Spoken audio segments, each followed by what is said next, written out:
Patient तो कैसे हैं आप लोग। उम्मीद करता हूँ सभी अच्छे होंगे। पेशेंट इस वीडियो में अपन बात करने वाले हैं यहाँ पे आपके अभ्यास प्रश्न पत्र 2022-23 क्लास 10th विषय गणित। ठीक है, तो उसका अपन कंप्लीट सॉल्यूशन यहाँ पे कवर करने वाले हैं। पेशेंट आपको सेट दिए गए हैं, ठीक है, आपको सेट 4 सेट मिले हैं आपको, ठीक है। जो आपकी प्री बोर्ड एग्जाम है वो इस बार नहीं हो रही है, आपको जो है सेट दिए जा रहे हैं, ठीक है। तो आपको 4 सेट देखने को मिले होंगे, ठीक है, सेट ए बी सी और डी सेट, ठीक है।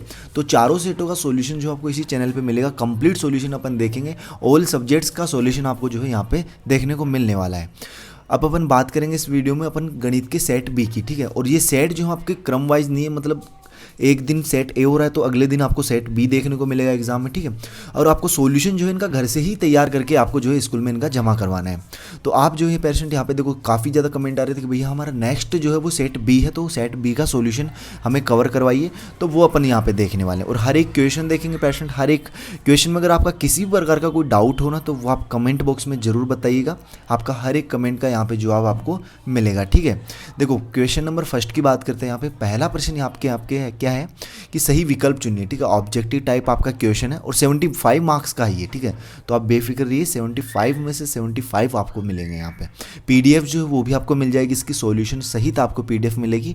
देखो पहला प्रश्न है यहाँ पे पेशेंट आपका कि संख्याओं 5 और 10 का महत्तम समापवर्तक, मतलब एचसीएफ ये पूछ रहा है, ठीक है।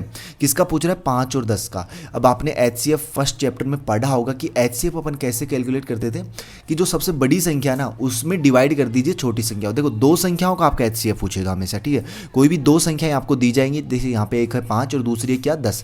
अब इन दोनों संख्याओं में एक तो बड़ी है और एक छोटी है, ठीक है। हमेशा ऐसा ही होता है, ठीक है। दो संख्याओं में एक तो बड़ी होती है और दूसरी छोटी संख्या होती है। तो यहाँ पे जो आपको बड़ी संख्या दिख रही है उसमें आप छोटी संख्या का डिवाइड कर दीजिए, ठीक है। तो यहाँ पे देखो बड़ी संख्या कौन सी है? 10। इसमें डिवाइड कर दीजिए आप किसका? 2 का डिवाइड कर देते हैं अपन, ठीक है। तो यहाँ पे देखो 2 का भाग दे देते हैं अपन। तो देखो किस तरीके से आएगा, 2 का भाग दीजिए 10 में कितनी बार जाएगा? 5 बार, ठीक है। और देखो डिवाइड अपन कितनी बार देते हैं? जब तक अपना जीरो ना आ जाए, सेंसपल क्या नहीं आ जाए, अपने जीरो नहीं आ जाए। तो यहाँ पे तो अब ये फर्स्ट अटेम्प्ट में ही देखो जीरो आ गया, ठीक है। और अपन ने किसका डिवाइड किया है कि जीरो आया है अपना, ठीक है। अपन ने सॉरी यहाँ पे 5 आएगा, यहाँ पे 2, ठीक है। यहाँ पे 5, यहाँ पे 2, अपन ने उल्टा लिख दिया, ठीक है भाई। 5 का डिवाइड किया अपन ने 10 में, तो यहाँ पे 2 बार हो गया भाग, 10 आया और सेंसपल अपना जीरो आ गया, ठीक है। मतलब यहीं तक अपना फाइनल आंसर हो गया। अपन ने किसका डिवाइड किया, मतलब भाजक क्या था यहाँ पे? तो आप कहोगे भैया भाजक जो था अपना वो 5 था, ठीक है। मतलब 5 का अपन ने 10 में डिवाइड किया तो अपने को जीरो प्राप्त हो गया। तो पेशेंट मैं आपको बता दूँ एचसीएफ जो होगा फाइनल यहाँ पे आपका वो भी क्या ही होगा, यहाँ पे 5 होगा, ठीक है। तो सी वाला ऑप्शन आपको दिख रहा होगा। राइट आंसर जो है आप सी पे यहाँ पे टिक कर लीजिएगा, ठीक है। क्वेश्चन नंबर इसका सेकंड देखते हैं। फर्स्ट का सेकंड क्या है कि यदि किसी द्विघात बहुपद, ठीक है, कोई द्विघात बहुपद है पेशेंट। द्विघात बहुपद होता क्या एक्चुअली में? द्विघात बहुपद होता है जिसकी घात 2 हो, ठीक है। मतलब उसकी हाईएस्ट पावर कितनी होती है? 2 होती है, वही क्या होता है आपका द्विघात बहुपद। देखो क्या है, ax² + bx + c के शून्य का आपको दे रखे हैं अल्फा और बीटा हो, तो अल्फा प्लस बीटा का मान क्या होगा, ठीक है। शून्य क्या है उसके अल्फा और बीटा, तो अल्फा और बीटा का अपने को मान पूछा है यहाँ पे। तो आपको याद होना चाहिए ये फॉर्मूला होता है अल्फा प्लस बीटा जो होता है वो माइनस का b/a होता है। सी वाला ऑप्शन आप राइट कर लीजिएगा, ठीक है। क्या हो जाएगा? माइनस का b/a। और अल्फा इंटू बीटा पूछता तो वो आपका c/a होता है, ठीक है। तो इस तरीके से आपको याद रहना चाहिए। देखो रेखिक समीकरण युग में a1 × x + b1 × y + c1 = 0 है तथा a2 × x + b2 × y + c2 = 0 के कोई हल नहीं होने की शर्त क्या है? देखो कोई हल नहीं है, ठीक है। क्या पूछ रहा है ये? कोई हल नहीं है। तो यहाँ पे राइट ऑप्शन जो आपका बनेगा वो हो जाएगा यहाँ पे बी वाला ऑप्शन, ठीक है। देखो अगले क्वेश्चन की बात करते हैं। इसका फोर्थ देखिएगा कि एपी, मतलब एपी कोई समांतर श्रेणी है, ठीक है। क्या है समांतर श्रेणी? 1 - 1 -3 -5 में सार्व अंतर। सार्व अंतर मतलब होता है पेशेंट आपका डी आपको कैलकुलेट करना है। और डी क्या होता है? डी आपका होता है a2 - a1, ठीक है। डी क्या होता है? a2 - a1, मतलब जो सेकंड पद है उसमें फर्स्ट पद जो है वो माइनस कर दीजिए आप। तो यहाँ पे देखिए कोई सा भी आप पद ले सकते हो, a3 - a2 भी आप लिख सकते हो इसको, ठीक है। a3 - a2 भी आप लिख सकते हो, ठीक है।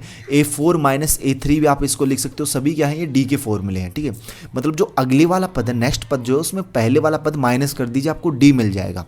तो यहाँ पे देखो अब अपन क्या करते हैं, -3 में से -1 कर दीजिए या फिर -1 में से -1 कर दीजिए। तो देखो -1 मतलब क्या है? ये a2 है। a2 - a1 कर रहे हैं अपन, ठीक है। a2 माइनस क्या कर रहे हैं? a1। तो a2 कितना है? -1, ठीक है, फिर बीच में माइनस, फिर A1 कितना है, A1 कहोगे भैया 1 है तो 1 लिख दीजिए। अब देखो ये -1 कितने हो जाएंगे, -2। तो ऑप्शन आपको कौन सा दिख रहा है राइट, आप कहोगे भैया हमें ए वाला ऑप्शन राइट दिख रहा है, तो ए वाले पे आप टिक कर लीजिए, यही आपका फाइनल आंसर रहने वाला है इसका। 5 क्वेश्चन की बात करते हैं इसका 5वां। पेरेंट अगर चैनल पे पहली बार आए हैं तो चैनल को यार जरूर सब्सक्राइब कीजिएगा, जो लाल वाला बटन आपके पास उसके साथ जो है आपको छेड़छाड़ जरूर करनी है, ठीक है, तो उसको छेड़ के जो आपको वाइट कर देना है, और जो बेल का साइड में घंटी का आपको नोटिफिकेशन दिख रहा होगा, ठीक है, उस घंटी के नोटिफिकेशन पे आपको क्या करना है, क्लिक करना है, जो ऑल है उस पर सेट कर लीजिए, ताकि जैसे नेक्स्ट वीडियो अपलोड होती है तो उसका नोटिफिकेशन जो है वो आप तक पहुंच सके, ठीक है। आपको जो यहाँ पे ऑल सब्जेक्ट्स के सॉल्यूशन आपको देखने को मिलने वाले हैं, बेफिक्र रहिएगा। देखो 5वें की बात करते हैं, यदि एक त्रिभुज में किसी एक भुजा का वर्ग, ठीक है, एक भुजा का स्क्वायर क्या है, अन्य दो भुजाओं के स्क्वायर के योगों के बराबर हो तो पहली भुजा का सम्मुख कोण होगा, ठीक है। तो यहाँ पे पहली भुजा का ये सम्मुख कोण पूछ रहा है, पैरेंट 90 डिग्री हो जाएगा आपका, कितना हो जाएगा 90 डिग्री। और हमेशा याद रखिए वर्ग में पूछा है इसने, ठीक है, देखो वर्ग में पूछा है, वर्ग में आपको मान लीजिए ये सर जो है याद नहीं है, तो वर्ग का तो हमेशा चारों कोण क्या होते हैं, 90 डिग्री के होते हैं। तो सम्मुख कोण पूछा, कोई सा कोण पूछे, चाहे आसन सम्मुख कोई सा पूछो, 90 डिग्री होगा वर्ग में, ठीक है। और आयत में भी आपका हर एक कोण 90 डिग्री का होता है, ठीक है। तो आयत या वर्ग जब भी हो तो उसमें 90 डिग्री आपको करना है। अगला देखिएगा, बिंदु ए कोई दे रखे है, उसके निर्देशांक है यहाँ पे 1 -2 और बी बिंदु उसके निर्देशांक -3 और 4 को मिलाने वाले रेखाखंड के मध्य बिंदु के निर्देशांक बताइए। तो देखिए इसका फॉर्मूला क्या होता है, इसको मान लीजिए x1 ये है आपका y1 और ये है आपका x2 और ये है आपका y2, ठीक है। फॉर्मूला होता है कि आप पेरेंट मध्य बिंदु का जो फॉर्मूला होता है मध्य बिंदु का, ठीक है, सूत्र आपको याद होने चाहिए पेरेंट, ठीक है। वो होता है आपका क्या होता है x2 - x1, ठीक है, x2 अनरूट, ठीक है, अनरूट में आएगा x2 - x1, ठीक है, इंटू y2 - y1। तो ये होता है फॉर्मूला। आप जब इसमें फॉर्मूले में मान रखोगे तो आपको फाइनल जो आंसर मिलेगा वो आपका ए वाला ऑप्शन मिलेगा, ठीक है। रख के देख लीजिएगा चाहे, ठीक है, अनरूट ऐसे कैसे, यहाँ पे x2 रख दीजिए, x2 कितना है, x2 है आपका -2, ठीक है, फिर -1, ठीक है, और ये माइनस का है, x1 कितना है -1 है, तो माइनस माइनस यहाँ पे आपका प्लस हो जाएगा, ठीक है। फिर कॉस्टक यहाँ पे हो जाएगा y2 कितना है यहाँ पे, y2 है आपका 2, ठीक है, और y1 कितना है, y1 है आपका कितना 1, तो ये 1 रख दीजिए। कैलकुलेट करोगे तो आपको -1 आपको ऑप्शन राइट मिलने वाला है। देखो सेकंड क्वेश्चन की अपन बात करते हैं, 1 सेकंड इसको अपन इरेजर कर देते हैं, यहाँ पे जो है अपने पास जगह नहीं है तो अपन 1 सेकंड लगाएंगे इसको इरेजर करने में, यहाँ पे ये मिट जाए, ठीक है। अपन सेकंड क्वेश्चन की बात करें पेशेंट, सेकंड क्वेश्चन आपको दिख रहा होगा यहाँ पे रिक्त स्थान भरिए, ठीक है, ब्लैंक स्पेस आपको यहाँ पे भरने हैं, ठीक है। तो देखो पहला इसमें क्या पूछा है, पहला पढ़िएगा कि 3√2 एक संख्या है, ऑप्शन आपको दिए गए यहाँ पे अपरिमेय है या फिर परिमेय, ठीक है, अपरिमेय है या फिर परिमेय है, ये आपको यहाँ पे बताना है कि √3√2 जो है वो कौन सी संख्या है। तो पेशेंट आपको पता होना चाहिए 3√2 जो है वो एक क्या है, परिमेय संख्या नहीं है, कौन सी संख्या है वो अपरिमेय संख्या, ठीक है, कौन सी है अपरिमेय संख्या, आपको यहाँ पे भर लेनी है, ठीक है। अगला देखिएगा सेकंड इसका क्या है कि यदि p ऑफ x एक द्विघात बहुपद है, ठीक है, p ऑफ x जो है वो एक द्विघात बहुपद है, तो p ऑफ x 0 को कहते हैं, अपन क्या कहेंगे इसे, ठीक है, तो अपन इसे क्या कहेंगे, वर्ग समीकरण कहेंगे, इसे क्या कहेंगे पेशेंट, वर्ग समीकरण कहेंगे, ये आपको यहाँ पे भर लेना है इसमें, ठीक है, क्या कहेंगे, वर्ग समीकरण। अगला देखिएगा इसका थर्ड वाला कि किसी द्विघात समीकरण के मूल यदि वास्तविक और समान है, ठीक है, कैसे हैं, वास्तविक हैं और समान है, तो विविक्तर का मतलब d का मान क्या होगा, d का मान आपका 0 होगा, ठीक है, कब, जब उसके मूल क्या हो, वास्तविक और समान हो। समांतर श्रेणी, इसका फोर्थ वाला देखिएगा, समांतर श्रेणी है कोई a + d a + 2d a + 3d का 10वां पद, मतलब 10वां मतलब nवां हो गया एक तरीके से, ठीक है, मतलब क्या पूछा है इसने, nवां पद पूछा है। तो an का फॉर्मूला क्या होता है, a + n - 1 × d, ठीक है, यही होता है an का फॉर्मूला। अब n की जगह कितना है, मतलब कौन सा फॉर्मूला, कौन सा पद पूछा है इसने, 10वां पद पूछा है, मतलब n की जगह कितना है यहाँ पे 10, n बराबर कितना है 10, तो 10वें फॉर्मूला क्या हो जाएगा, देखो n की जगह 10 रख दीजिए, सिंपल है, देखो a ऐसे कैसे, प्लस n की जगह क्या रख दिया अपन ने 10 -1 d ऐसे कैसे, a10 क्या हो जाएगा, a10 हो जाएगा अपना a + 10 में से 1 जाएगा तो अपना 9 बचेगा, और d साथ में तो साथ में ले लीजिए इसको, a10 कितना आ जाएगा अपना a + 9d, ये क्या हो जाएगा यहाँ पे 10वां पद हो जाएगा a + 9d, ये आपको इसमें भर लेना है। अगला देखिएगा पेशेंट इसका 5वां कि वे सभी आकृतियाँ जिनके आकार समान होते हैं परंतु उनके माप समान होने आवश्यक नहीं है, कौन सी आकृतियाँ कहलाती हैं, तो ऐसी आकृतियाँ आपकी समरूप आकृतियाँ कहलाती हैं पेशेंट, ठीक है, कौन सी आकृतियाँ कहलाती हैं, समरूप आकृतियाँ आपकी कहलाती हैं। देखो बिंदु 0 और 4 x पर स्थित है, देखो क्या होता है, ये आपका कौन सा एक्सिस होता है, वाई एक्सिस होता है, ये आपका एक्स एक्सिस होता है, ठीक है। ये एक्स हो गया, ये आपका कौन सा हो गया, वाई हो गया, ये आपका इधर माइनस एक्स आता है, ये माइनस का वाई आता है, ठीक है। या फिर वाई डैश भी बोलते हैं, सॉरी इसको वाई डैश बोलते हैं, इसको एक्स डैश बोलते हैं, ठीक है। क्या बोलते हैं, एक्स डैश एक्स। अब देखिएगा एक्स का निर्देशांक 0, मतलब एक्स का निर्देशांक 0 तो यहीं पे होगा, ठीक। और वाई का है 4, मतलब क्या है, यहाँ पे आएगा, मान लीजिए यहाँ पे 1 2 3 4 ऐसे, तो यहाँ पे है ये 4, एक्स का क्या है यहाँ पे 0, मतलब ये कौन से एक्सिस पर स्थित है पेशेंट ये बिंदु, तो आप कहोगे भैया ये बिंदु जो है यहाँ पे कौन से एक्सिस पर स्थित है, ये एक्सिस पर स्थित है, यहाँ पे क्या आ जाएगा आपका वाई एक्सिस पर, ठीक है। कौन से एक्सिस पर स्थित है पेशेंट, वाई एक्सिस पर स्थित है, ठीक है। अगला क्वेश्चन देखिएगा, अगला क्वेश्चन क्या है यहाँ पे, क्वेश्चन नंबर 3 देखिएगा, सही जोड़ी बनाइए। सेक स्क्वायर थीटा -1 है, सेक स्क्वायर थीटा -1 है, इसको अपन को मिलान करना है यहाँ पे, ठीक है। तो देखो सेक स्क्वायर थीटा -1 आपने सर्वसमीका पढ़ी होगी, क्या होती है, ये होती है आपकी tan स्क्वायर थीटा, ठीक है। क्या होती है tan स्क्वायर थीटा, तो कहाँ दिख रहा है, एफ वाला दिख रहा है, इसके साथ इसका मिलान कर दीजिए। कोट थीटा, ठीक है, कोट थीटा क्या होती है ये अपने को यहाँ पे बताना है। तो कोट थीटा जो है पेशेंट वो आपका होता है 1/tan थीटा, ठीक है। क्या होता है 1/tan थीटा, ए वाला ऑप्शन जो है वो आपको राइट कर लेना है। देखो 1 - sin स्क्वायर थीटा ये आपको बताना है, तो 1 - sin स्क्वायर थीटा जो है वो आपका हो जाएगा यहाँ पे cos स्क्वायर थीटा, ये ई वाला ऑप्शन जो है वो आपको यहाँ पे पेशेंट। अगला है यहाँ पे 4th वाला इसका कि अर्धवृत्त का क्षेत्रफल, ठीक है। क्या बताना है अपने को यहाँ पे, अर्धवृत्त का क्षेत्रफल बताना है। तो पेशेंट देखो वृत्त का क्षेत्रफल तो क्या होता है, मतलब संपूर्ण वृत्त का क्षेत्रफल तो क्या हो जाएगा पाई आर स्क्वायर, ठीक है। क्या होता है पाई आर स्क्वायर।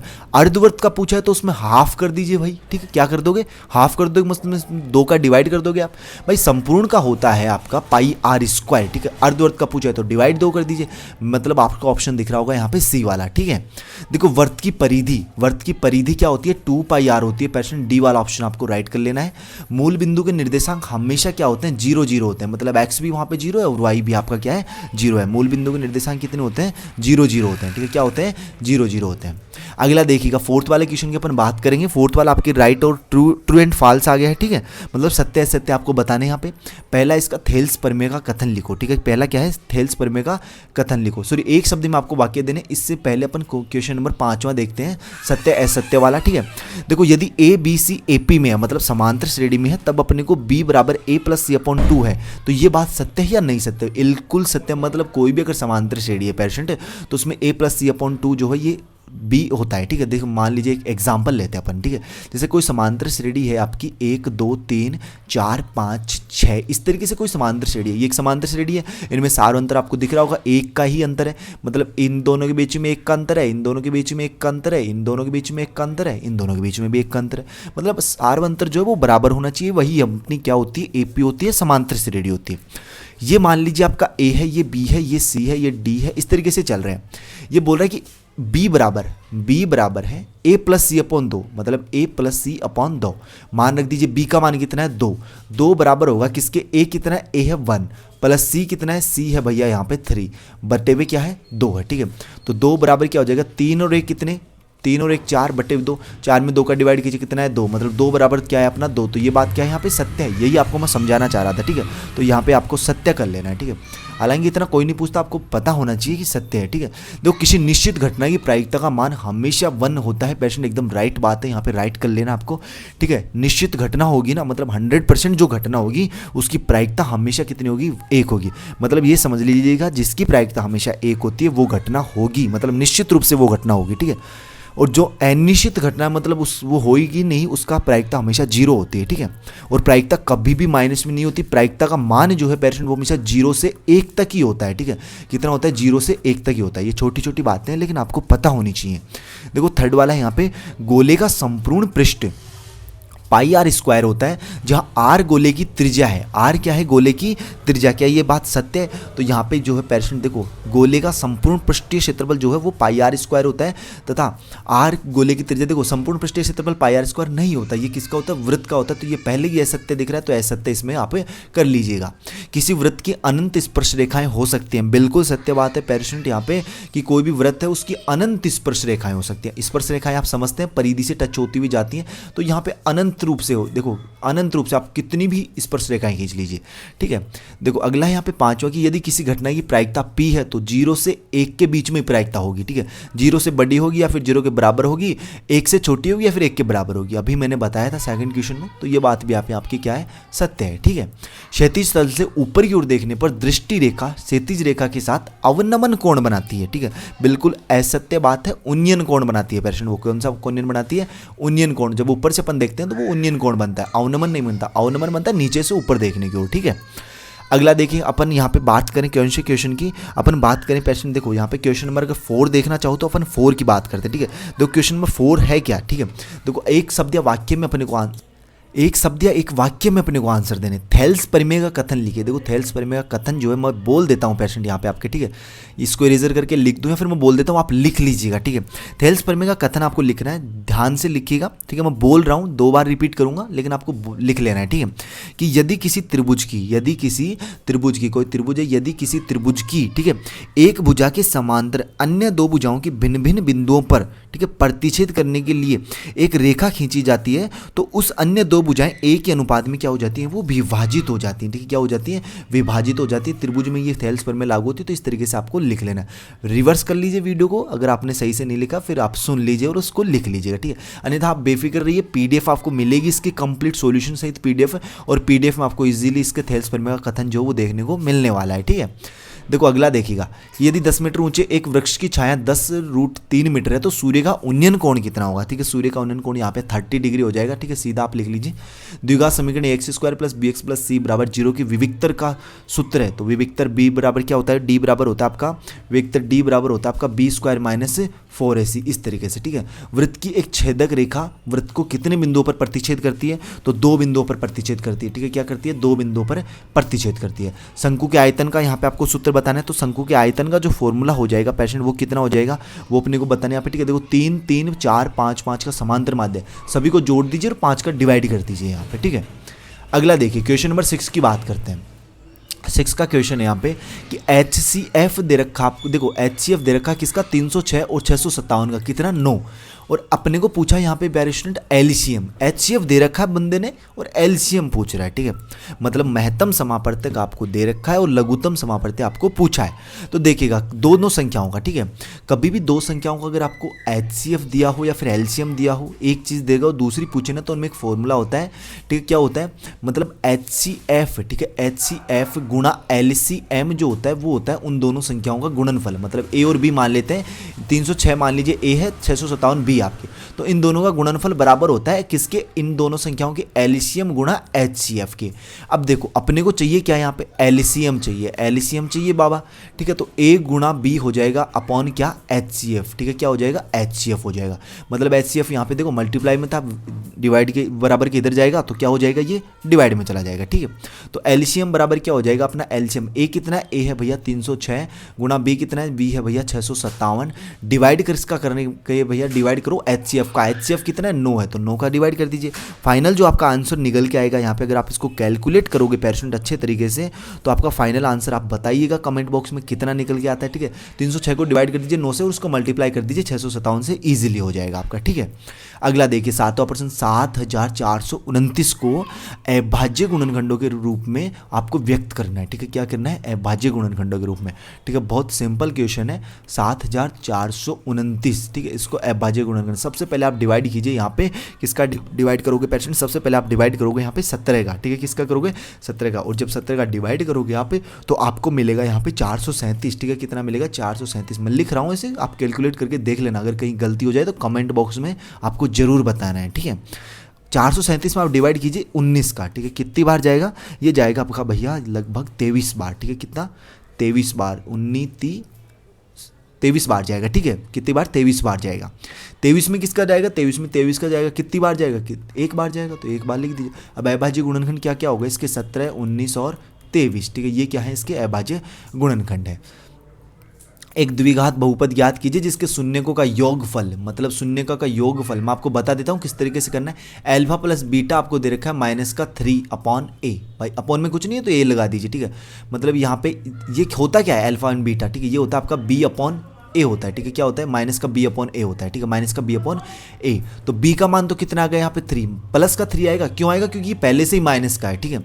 और ए का मान कितना आएगा, ए का मान आएगा 1 भाई, अपॉन में ए है ना, और इंटू मतलब गुणनफल दे रखा है इनका, अल्फा इंटू बीटा का मान दे रखा है 2, ठीक है, अल्फा इंटू बीटा का मान दे रखा है आपको 2/1 कर दीजिए, और ये होता है आपका सी अपॉन ए। सी का मान है 2, ए का मान है 1, ठीक है, मतलब सी का मान मिल गया आपको 2, ए का मान मिल गया आपको 1। अब देखो द्विघात बहुपद होता है क्या है एक्चुअली में, a x square plus b x plus c, मान रख दीजिए, ए का मान कितना है 1, तो 1 रखोगे एक्स स्क्वायर साथ में तो एक्स स्क्वायर ही रहने हैं, प्लस बी एक्स, बी का मान कितना है, बी का मान मिला अपने को भैया 3, तो 3x भी है साथ में, प्लस सी का मान कितना मिला है 2, बराबर कितना होता है 0, बराबर यहाँ पे 0 होता है, ठीक है। तो यही आपका क्या एक द्विघात समीकरण है। पेशेंट इस वीडियो में अपन इतने ही क्वेश्चन सॉल्व करेंगे, ठीक है। हालांकि इनकी कंप्लीट पीडीएफ आपको सॉल्यूशन सहित वो टेलीग्राम ग्रुप पे मिल जाएगी, लेकिन वीडियो काफ़ी लेंथी हो चुकी है, मैं देख रहा हूँ यहाँ पे, ठीक है। तो अब मुझे नहीं लगता है कंप्लीट स्टूडेंट वीडियो लेंथी देखते हैं, हालांकि बोरिंग हो जाते हैं, बीच में छोड़ के चले जाते हैं, क्योंकि टाइमिंग जो वो मेरे पास आता है, ठीक है। तो आप जो पेशेंट देखो, अगर आप कमेंट करोगे तो आपको नेक्स्ट पार्ट जो है पार्ट 2 इसका वो जल्द ही देखने को मिलने वाला है, कमेंट जरूर करिएगा, ठीक है। अगर आपको आगे के क्वेश्चन समझने हैं तो, ठीक है। और अगर इतने अपन क्वेश्चन समझे, किसी क्वेश्चन में किसी तरह का कोई डाउट हुआ हो या फिर कोई गलत हो गया हो, तो वो कमेंट बॉक्स में जरूर बताइएगा, ठीक है। बाकी अपन जल्दी मिलेंगे नेक्स्ट वीडियो में, और अगर चैनल को सब्सक्राइब नहीं किया तो जरूर कीजिएगा, बेल का नोटिफिकेशन ऑल पे सेट कीजिए। जल्दी मिलेंगे पेशेंट नेक्स्ट वीडियो में इसी होश हम जोश के साथ, तब तक सभी पेशेंट को बाय, धन्यवाद, टेक केयर।